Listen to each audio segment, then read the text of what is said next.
Assalamualaikum warahmatullahi wabarakatuh. Kami dari kelompok satu yaitu kelompok Janslab yang beranggotakan saya Muhammad Yoga Nova Nurmansyah dan kedua rekan saya yaitu Jupiter Satria Putra dan juga Alik Nur Sidik ingin mempresentasikan hasil kerja kelompok kami di mata kuliah pengujian perangkat lunak. Di sini kami telah menguji aplikasi yang kami kembangkan yaitu aplikasi Janslab, aplikasi sirkulasi limbah makanan. Untuk persiapan ujinya, di sini persiapan sistem dan lingkungan ujinya yang pertama ada kebutuhan hardware. Kebutuhan hardware di aplikasi kami yaitu minimal Intel Core i3 atau AMD Ryzen 3, kemudian RAM 8 GB, dan juga Android versi 8 atau Oreo ke atas.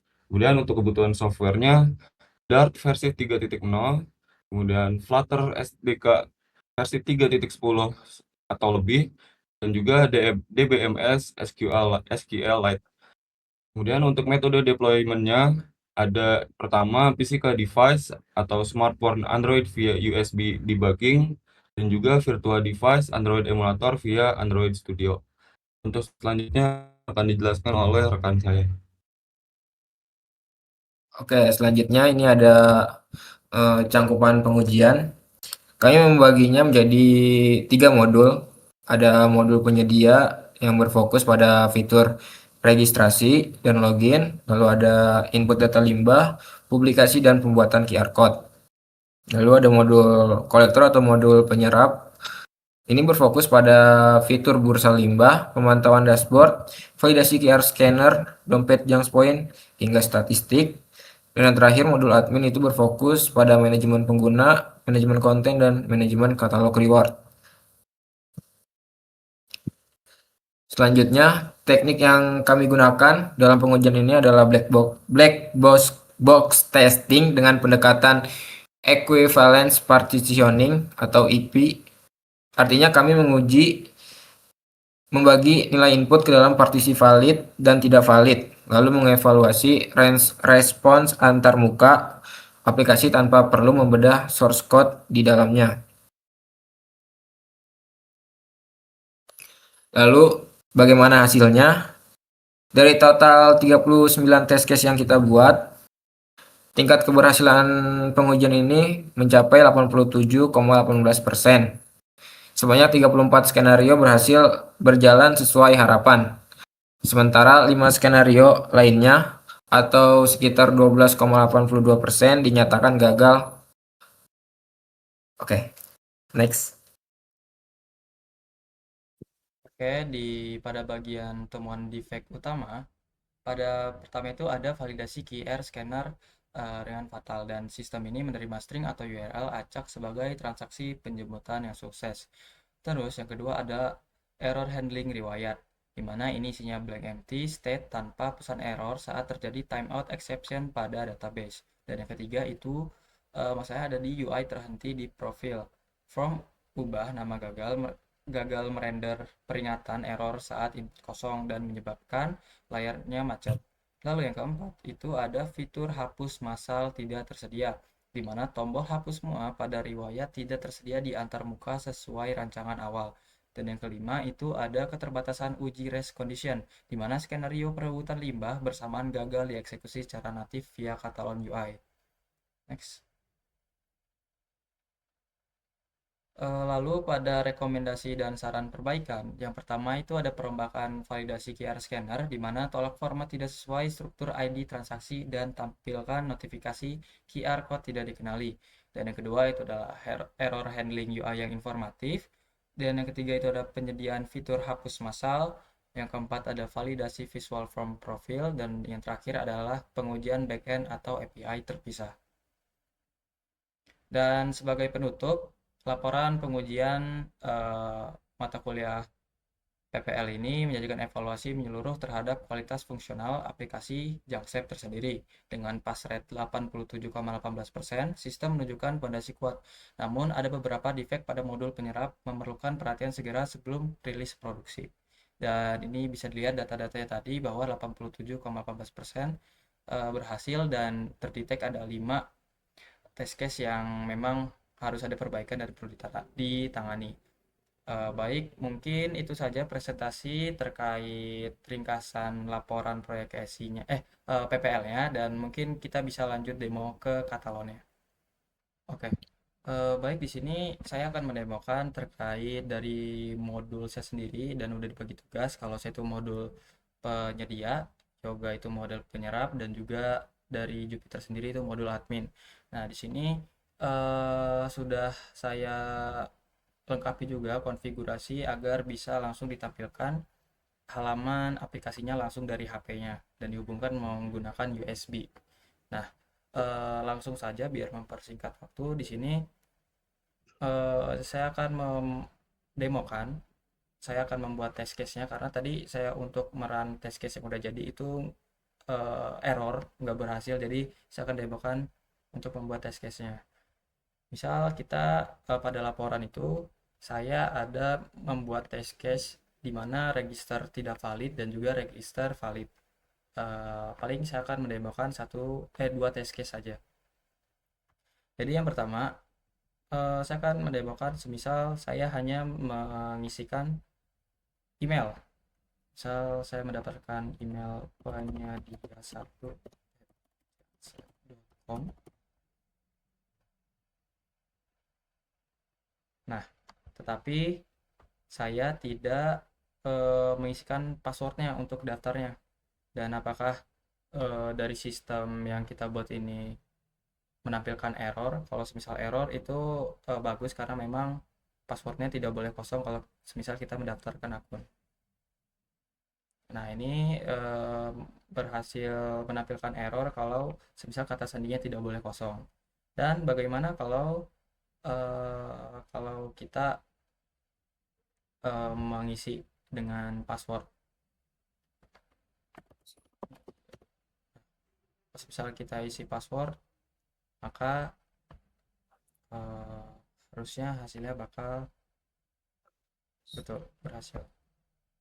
Nah, kalau misal berhasil, di sini terdapat notifikasi bahwa pendaftaran akun penyedia berhasil didaftarkan dan silakan masuk untuk melanjutkan ke langkah selanjutnya, itu untuk login. Dan mungkin untuk saya dari situ saja, dan ini bisa saya tunjukkan terkait test case yang udah dibuat untuk semuanya. Dan ini kalau error tadi, kalau semisal saya run langsung, jadi semisal ini adalah test case yang berhasil saya buat sesuai dengan yang ada pada laporan. Nah, ini tuh ada test case register valid dan input limbahnya invalid, input limbah valid. Paling kalau dari saya itu saja untuk pendemokan Katalonnya, dan bisa dilanjutkan oleh teman saya yaitu Jupiter. Oke, selanjutnya ini saya bakalan demoin test case di modul admin. Jadi ini saya bakalan demoin untuk tambah item reward, yang dimana saya menggunakan test case-nya saya buat itu menggunakan robot koordinat, karena antarmuka aplikasi Jangslab ini kan dibuat menggunakan Flutter ya. Flutter tuh kayak berupa kanvas gambar utuh yang nggak punya elemen kayak HTML. Jadi si Catalan tuh nggak bisa ngebaca tombol atau kolom input. Jadi saya akalin itu pakai robot koordinat, jadi dimana nanti si kursornya itu bakalan gerak lah buat kayak ke kolom input sama si tombol-tombolnya. Oke, mungkin di sini saya bakal run test case-nya.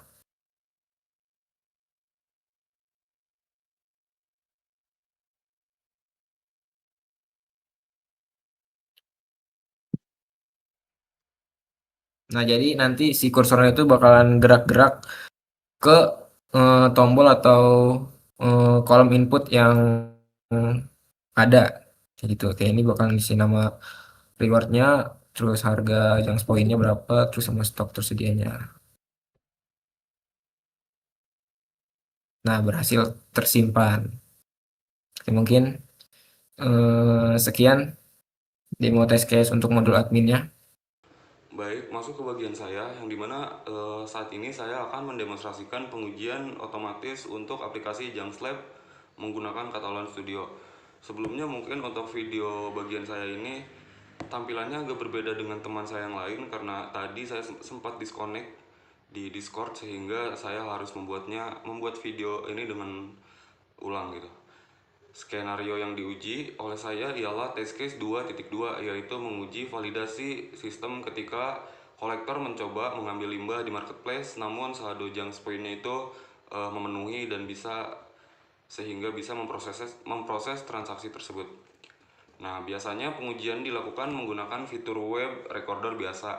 Namun, karena antarmuka web Junks Lab ini tuh dibangun menggunakan framework Flutter, elemen UI-nya itu tidak dirender sebagai tag HTML. Jadi, seperti button atau div dan juga lainnya tuh dibacanya sebagai elemen dari si Flutter. Nah, jadi karena elemen Flutter ini tuh dibungkus dalam satu kesatuan tag yaitu Flutter View atau Canvas, hal ini tuh membuat elemen-elemen di dalamnya tuh menjadi buta gitu atau tidak bisa mendeteksi secara spesifik oleh Catalan recordernya. Nah, untuk mengatasi masalah tersebut, saya menggunakan metode klik koordinat pixel layar atau offset clicking. Idenya adalah memerintahkan sistem untuk mengklik area spesifik di elemen Flutter View berdasarkan titik koordinat X dan Y yang sudah dipetakan sebelumnya.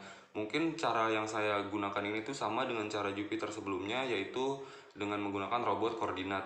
Jadi kita memetakan dulu koordinat mana yang akan nanti diklik oleh si Catalan, sehingga nanti Catalannya bisa menjalankan pengujian otomatis secara mandiri. Nah, di dalam script ini tuh pertama browser tuh akan dibuka dan wajib dimaksimalkan ukurannya agar titik koordinatnya tidak meleset. Kemudian saya membuat juga test object secara langsung di dalam memori scriptnya untuk menargetkan elemen Flutter view-nya secara global. Mungkin untuk penjelasannya sampai di sini, saya akan langsung mendemokan untuk pengujian otomatis oleh si Catalan Studionya.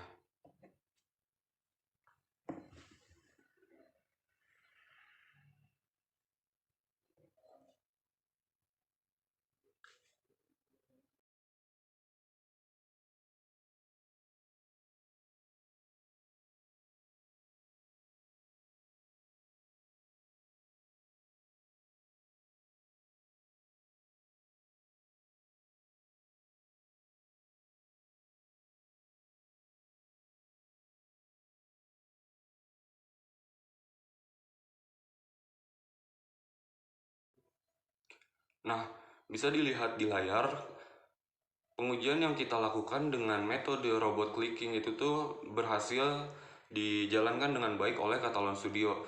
Dengan hasilnya yaitu passed atau telah terpenuhi atau berhasil. Nah, di sini tuh si Catalan Studio tuh berhasil melakukan pengujian di mana apabila kita sebagai user penyerap atau penerima limbah itu mengajukan untuk mengambil koleksi dari limbah yang ada di bursa atau di marketplace. Nah, mungkin hanya sekian penjelasan dari saya. Untuk kurang lebihnya mohon maaf.